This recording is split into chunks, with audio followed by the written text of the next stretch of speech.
Welcome, I'm Sandy. And how many people will be playing this game? Good enough. Player 1, type your name in. Thank you, darling. Now, player 2, let's have your name. 45 seconds. Okay then, player 3, it's up to you now.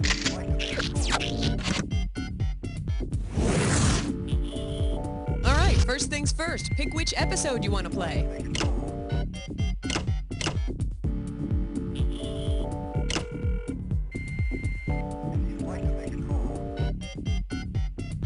Is that the... Phew, about time.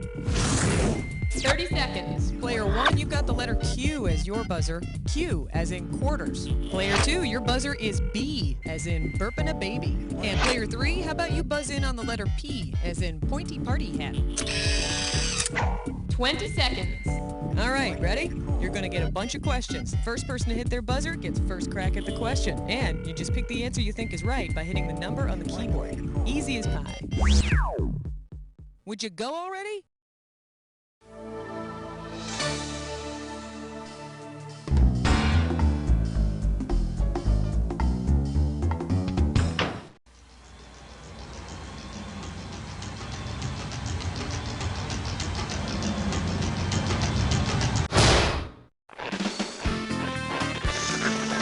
It's time for the show where high culture and pop culture collide.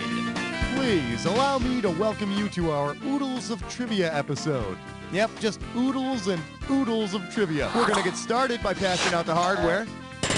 So here's what you do with these screws. If you think your neighbor doesn't know the answer to a question, but you want to make them answer it anyway, buzz in and then hit the S key to screw them. Okay, take your seat. The show is about to start. Talk to me, player 3.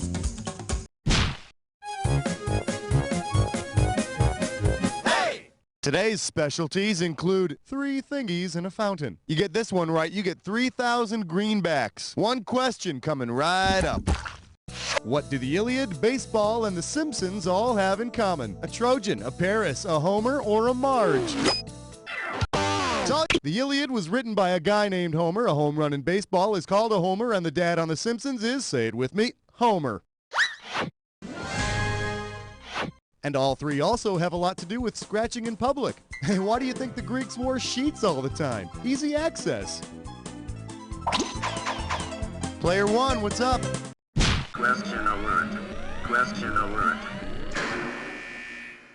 For your viewing pleasure, I would do absolutely nothing for a Klondike bar. You get it right, you get 2K. Okay, free your mind. It's 1897, and you're in Canada. The Klondike was the site of a massive gold rush in 1896, so any Klondike bars there are probably going to be made of gold. Now, if you bite into a bar of gold, well, you're probably going to lose a few teeth. Then again, you could always replace them with the gold. Player 1, why don't you give me a category?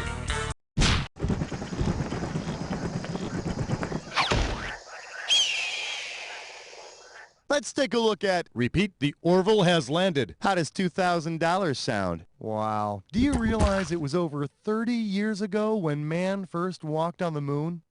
Hey, if the guys in the space module decided who would be first to walk on the moon the same way the Wright brothers decided who would be first to fly their plane, what would have ensued? Armstrong. Player 1, you're getting... Have you considered a career in marketing? Player 2, player 3, who's gonna get it? Take a shot, player 2. Before their historic flight at Kitty Hawk, the Wright brothers tossed a coin in the air to see who would be the pilot. If you're interested, Wilbur won. Houston, we have tossed the coin in the air. We are now waiting for it to come down. Still waiting. We are still waiting. Player 2, what looks good? The category is nursery crimes. I'm gonna make this one $1,000. Yeah, crime never ends, does it? Check out this APB the cops put out for a murder suspect. Suspect described as short and stout. Identifying characteristics are a handle and a spout. Maybe dancing to children's song. If spotted, proceed with caution. So, what character is the suspect here? It's all you I'm a little teapot, short and stout. Here is my handle. Here is my spout. When I get all steamed up, I just shout, "One step closer, copper!" And this packet of Sweet and Low meets its maker. Player 3, pick a category. Oh, player 3, sweetness. Players 1 and 2, get out of the way, please, because this one's just for player 3. It's a dis or dat. The category for this dis or dat question is, that's what I call a debriefing. All right, I'm going to read off these 7 names on my list, and for each one, I want you to tell me if it's somebody associated with Calvin Klein ads or somebody associated with Fruit of the Loom ads. Every time you see one, if it's somebody from a Calvin Klein undies ad, press 1. If it's somebody associated with ads for Fruit of the Loom, press 2. And press 4 if you want to skip it. I'll give you $500 for each right answer, and $500 is going to be taken away if you get it wrong or you don't get to it. All right, I'm putting 30 seconds on the clock. Let the games begin. Mark Wahlberg, Calvin Klein, or Fruit of the Loom? Antonio Sabato Jr. Michael Bergen. Paulo Suarez. The Apple Guy. The Green Grape. Last one. That'll do it. All right, so you picked up 5. It's not the best you could do, but let's take a look at this. All right, time marches on and all that stuff. Let's go. Player 1, tell me what's next.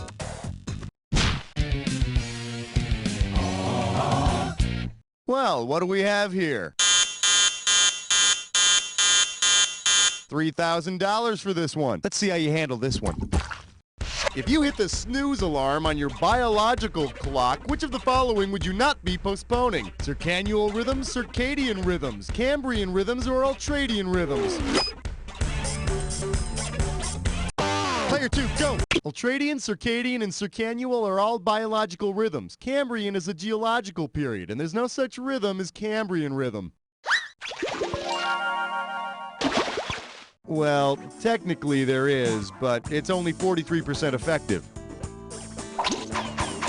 Your call, player 2.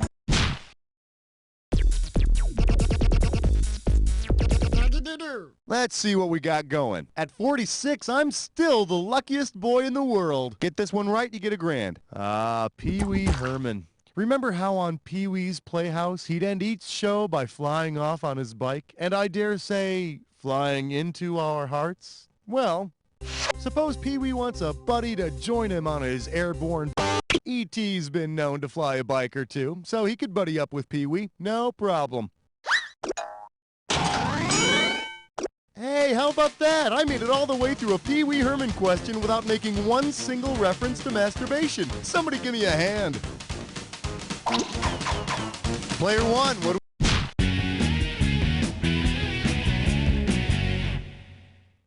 This category is known as Somebody Smoke That Ham. This one can get you $6,000. Okay, you know the book Charlotte's Web, right? Hey, what doesn't say love, if not a spider writing neat things about you in her web? Imagine Charlotte wrote her spider web messages to Wilbur in Pig Latin. Which of the following would Wilbur see in the web? In Pig Latin, the first consonant sound of a word is moved to the end of the word, and A is attached after that. Unfortunately, Wilbur couldn't understand Pig Latin and had no idea what Charlotte was talking about when she wrote Orye Akenbay. Player 1, your choice. Uh-oh, fresh slut tits eyesore. It's time for a Ever Wish Press Run. Take a look at this gibberish category. Nancy solves the secret of the old pantry. You move fast, you can get $10,000 on this gibberish question. Okay, you're gonna have about 30 seconds to solve this thing, but every second and a half, I'm gonna take some of that cash back. Tell me what well-known phrase this rhymes with. Fight a canned rat, pleads Drew, and just ignore the wacky punctuation.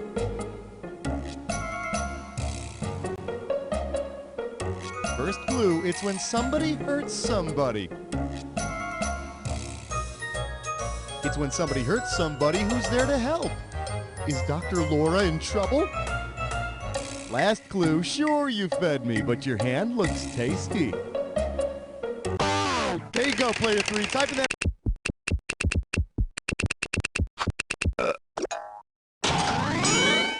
Here comes the choo-choo train. Here it comes. No, it's not carrots. It's a choo-choo train. Chug-a-lugga, chug-a-lugga. Here it comes. Ow! It's all you, player 3. What do you want?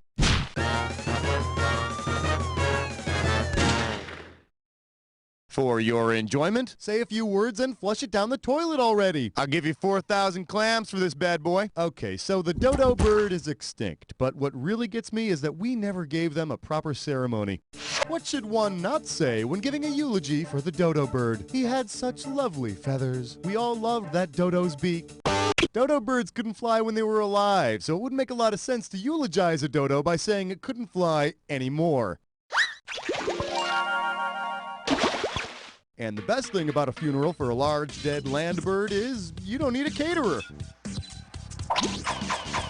Player 1, give me a category. Tra-la-la, tra-la-lee. Here's a question for you.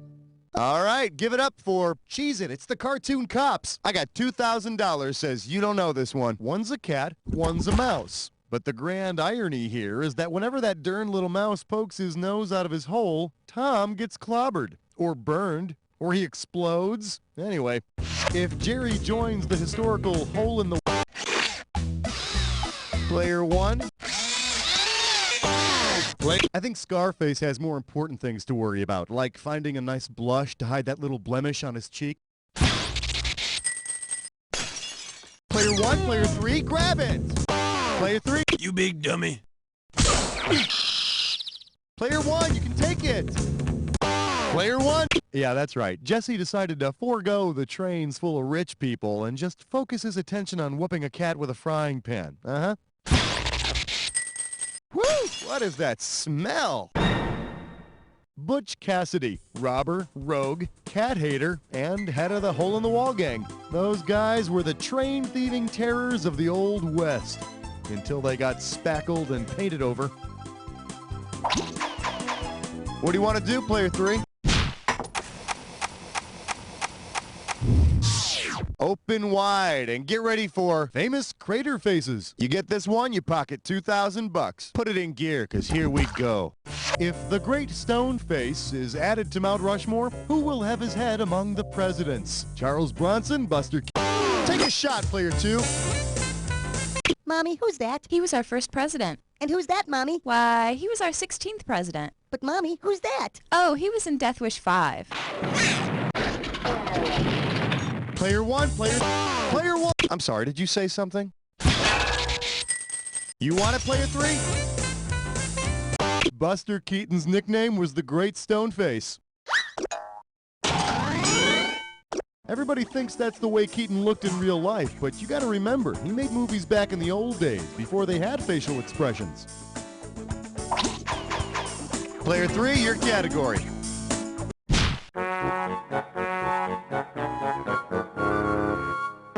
May I introduce? I'll take a beer. The fairy tale is paying for it. If you know this one, you're getting 4,000 bucks. Here's the question.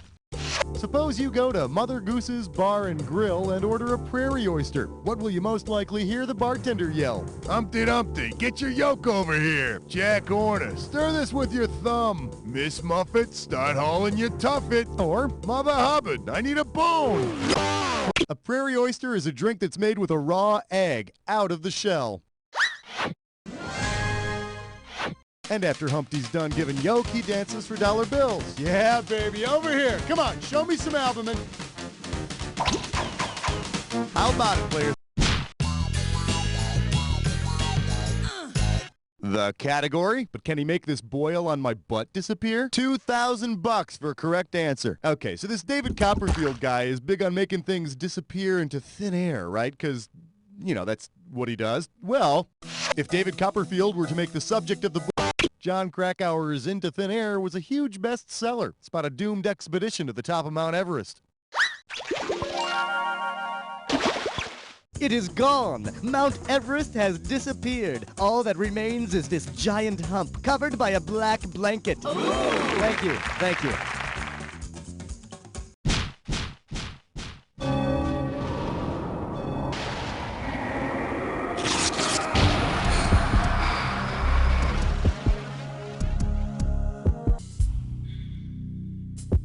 You're about to embark upon the attack. Hit your buzzer when you see two words that match. $2,000 if you're right, 2,000 off if you're wrong. It's not so hard. Just remember this. Remember the clue.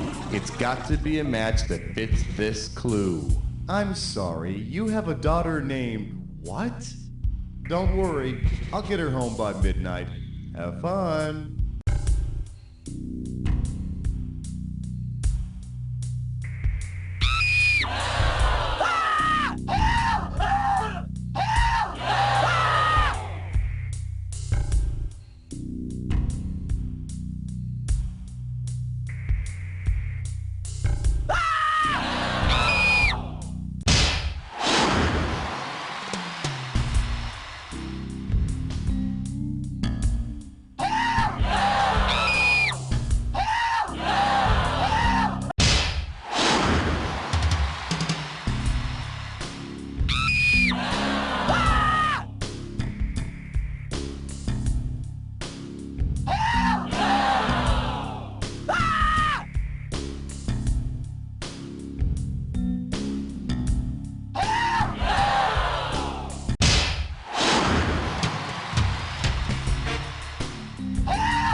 Nice job. I would have had more fun watching the early morning farm report. Let's look at the scores. That's a win for player 3. Well, player 3, I guess there's something to be said about winning a game with a score that really sucks. Something like... You don't know Jack! So if you really like this episode, go ahead and hit F and save it as a favorite. That way you'll be able to play it whenever you want. If y'all want another game, just let me know when you're ready. Okay. Your car is always in danger, so the Screaming Mimi keeps screaming all the time. All eyes will be on your car, guaranteed. Hey, would you shut that thing up? See what I mean? Also available, the Screaming Mimi smoke detector and the Screaming Mimi baby monitor.